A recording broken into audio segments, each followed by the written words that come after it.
Hey, what's up guys? This is Jason. You're watching RC Off-Road Racing. Alright, so check out this thing. I gotta say, this thing looks pretty good on the pictures. That red body looks good. I wish I would have got that one. But anyway, let's open this thing up now. I've already opened it and built it. But when you get the box, it comes in a box just like this. It was wrapped with something to cover it. And actually, it was sealed. They had, like, this was sealed all the way across the top. It was all taped up. No damage at all, really.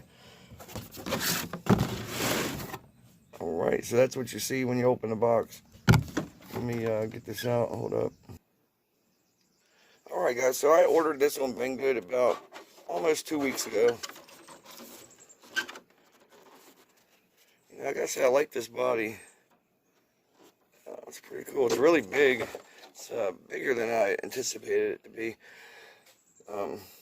Something I think I might try to do is try to get some foam pieces and like block it out to all the way to meet with the edge of the body, so that it kind of keeps, because right now as it is, like, basically stuff just gets sucked up in there, and with all the leaves around my yard and everything, it's just sucking a bunch of leaves up in there, which ain't really a big problem. They blow right out, but this is something I might do. I've seen some of the kits actually use, the chassis will end here, and I'll use these little foam blocks to fill in the other portion.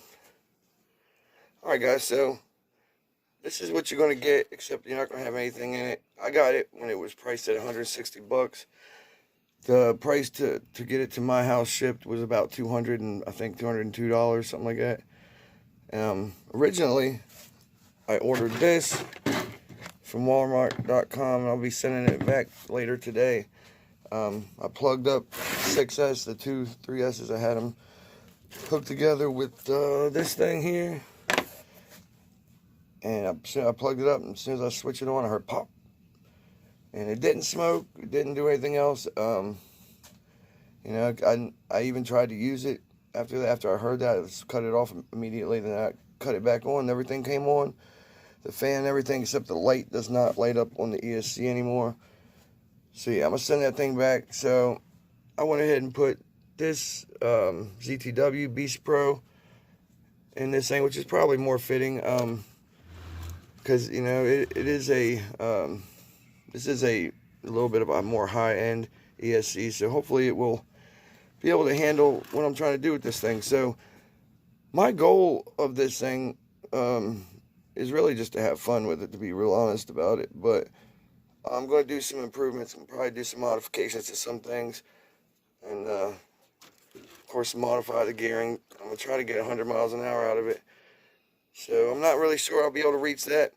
I'm sure I probably will, but those kind of speeds, this thing were to hit like a curb or anything at 100 miles an hour, it would probably not make it out of it very well.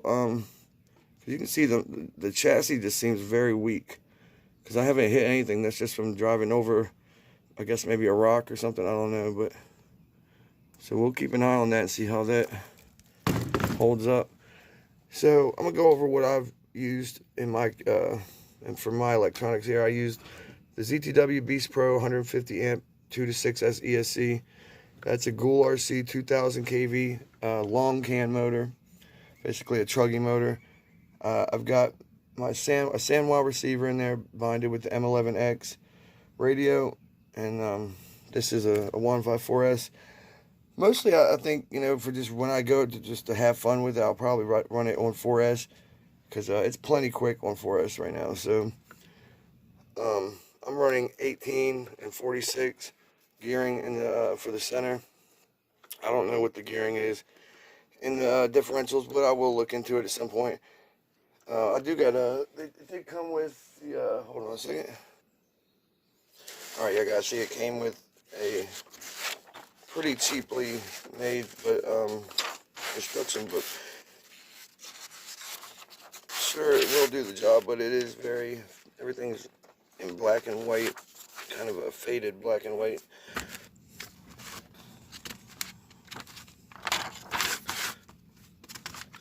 Anyway, I'll look through that later. Let me see here.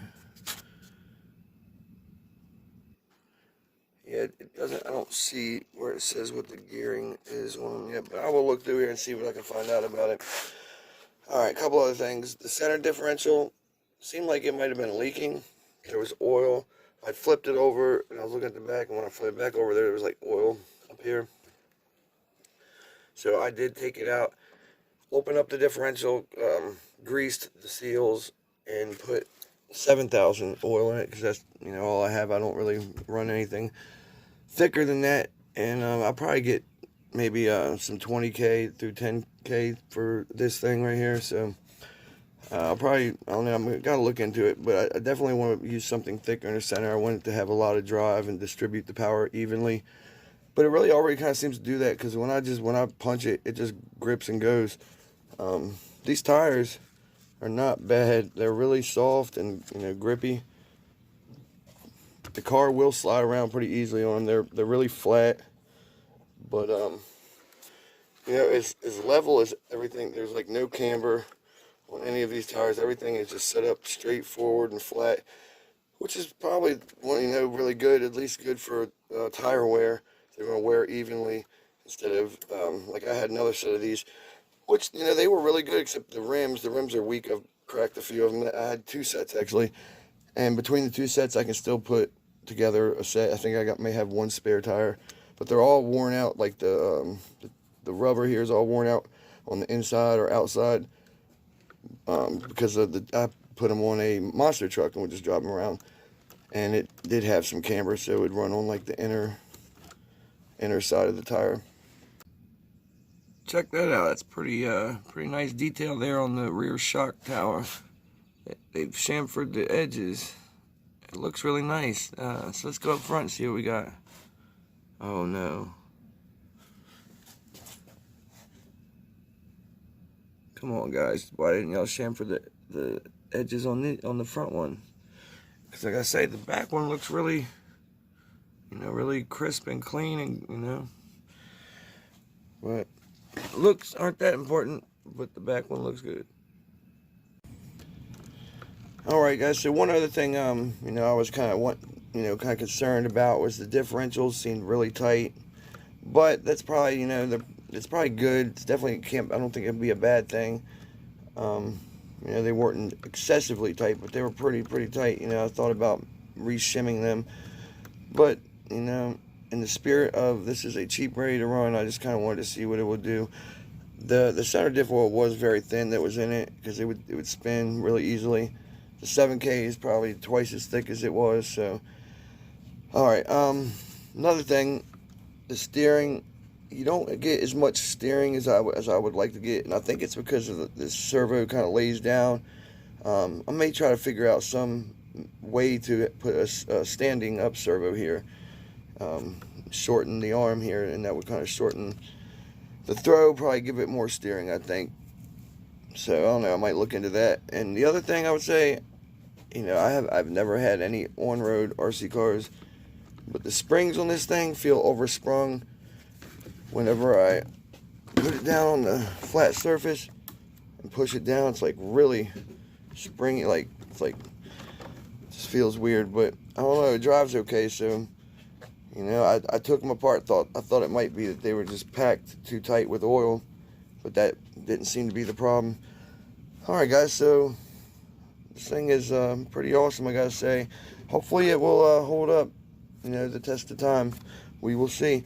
The body has already taken some damage, but this front bumper, you know, and I kind of forgot about it when I have had some front end hits. I'm like, oh man, I'm going to bust that thing real easily. But it does have this bumper behind it, so it has busted up some.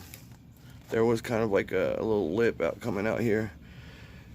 So, all right, guys. Well, you know, we'll see what this thing can do, and pretty soon I'm gonna try to get a smaller center diff gear and probably find some way to try to lock the center for speed runs.